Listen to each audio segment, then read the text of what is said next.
Bonjour à tous, Coach Jess avec vous aujourd'hui pour votre capsule explicative du jour. Donc j'espère que vous êtes toujours en forme.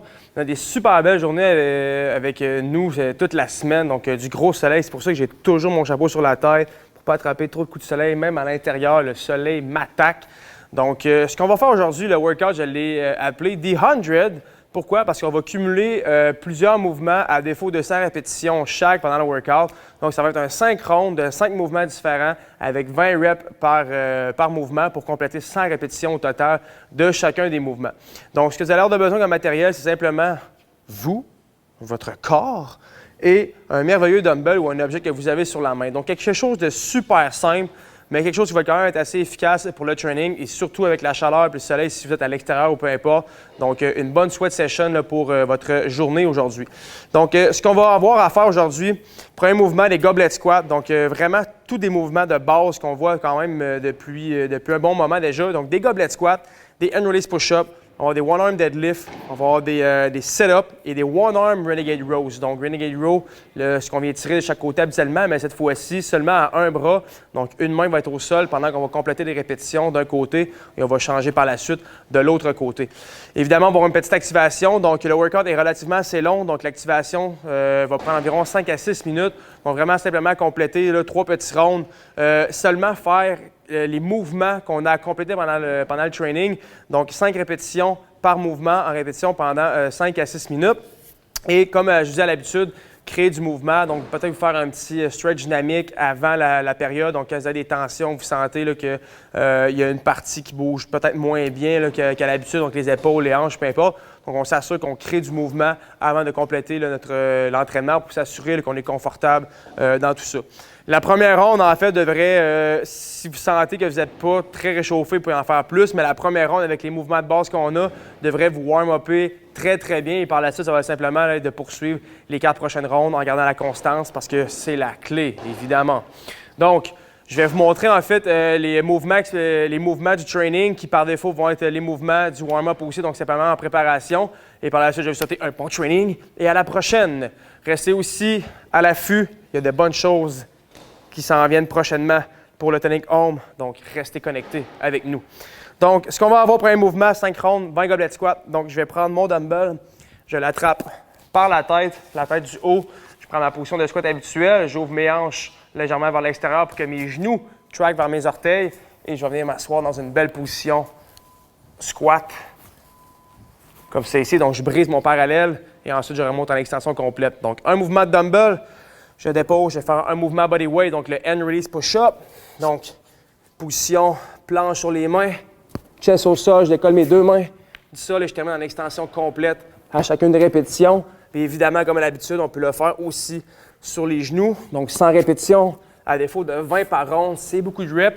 Je vous conseille même ceux qui sont quand même relativement assez habitués ou assez forts physiquement pour faire des push-ups avec des grosses séries, brisées dès le départ, plusieurs reps. Plusieurs mouvements, quand même beaucoup de temps sous tension. Donc, si vous fatiguez à toujours vouloir faire des gros paquets, peut-être les 15 ou les 20 unbroken, ça risque de venir vous rattraper sur le long terme dans le training. Par la suite, un autre mouvement de dumbbell, one-arm deadlift. Donc, au lieu de le faire avec 2 dumbbells comme à l'habitude, on le fait avec un pour travailler le débalancement, donc unilatéral. Donc, j'imagine que j'ai un autre dumbbell dans ma main qui est vacante. Et je vais faire exactement la même motion, mais en gardant toujours mon corps droit, comme si j'avais 2 dumbbells dans mes mains. Donc, pour ne pas venir compenser sur le côté, je garde mon tronc droit, mon midline droit, je contracte mes abdos et je garde une belle position. Je me charge de ma chaîne de poche, de mes fesses pour finir le mouvement.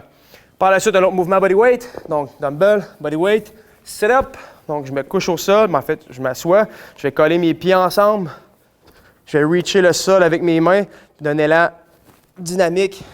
Je vais passer en avant de mes hanches, venir toucher mes orteils et comme ceci, faire mes set-ups. Donc, redressement assis. Peut-être si vous avez un mat ou un petit matelas que je vous conseille qui pourrait vous aider à vous supporter pour le mouvement. Et par la suite, le dernier au mouvement au dumbbell, donc le one-arm renegade row. Donc, je vous conseille une prise plus large qu'à l'habitude pour avoir une meilleure stabilité. Donc, comme à l'habitude, je le répète, j'imagine que j'ai un verre d'eau dans le bas de mon dos. Puis je ne veux pas créer de torsion, je ne veux pas le renverser. Donc, c'est super important d'avoir une position solide. Les abdos sont très contractés. Puis je pousse activement mon bras qui est vacant, la main qui est au sol, qui n'a pas besoin de tirer. Je veux vraiment pousser très, très fort pour me garder stable dans le mouvement et tirer vers la hanche en contrôle. Donc, c'est 20 répétitions totales. Vous pouvez en faire 10 d'un côté, 10 de l'autre, ou 5 deux fois. C'est propre à vous. Donc, comme j'ai dit, pied relativement large, me garder une position qui est stable. Donc, mes hanches sont un petit peu plus basses qu'à l'habitude. Ma main pousse activement. Puis dans cette position-là, vous pouvez voir, là, je lâche ma main, je suis capable de garder la même position. Donc, je vais venir tirer mon dumbbell vers ma hanche dans une belle position planche dynamique, si on veut. Donc, c'est ça vos 5 mouvements. À défaut de 20 répétitions chaque, fois 5, donc ça me fait 100 reps par mouvement pour un 500 reps total. Donc, un bon training. Comme j'ai dit, je vous conseille vraiment de partir avec un pace slow, modéré. Donc, voyez comment vous sentez à travers le round. Donc, comme j'ai dit, vous allez avoir votre warm-up parce que vous allez pratiquer les mouvements. Donc, vraiment vous mettre à l'aise avec ce qu'on vous allez avoir à faire aujourd'hui. Et par la suite, la première ronde, on veut vraiment le voir comme, si on veut, pas une préparation, mais vraiment juste voir, être conscient de voir l'effort qu'on va avoir besoin de donner aujourd'hui. Et par la suite, on essaye tranquillement, pas vite, ronde 2, 3, 4 et 5, d'accélérer le pace pour finir fort. Parce que l'important, c'est pas comment on commence, c'est comment on finit. Donc, on part relativement slow, puis on finit fort, puis on reste constant à travers notre pace, notre effort pour aujourd'hui. Donc, c'est ça qui fait votre training du jour. Je vous souhaite un bon training, restez en forme. À la prochaine. Ciao!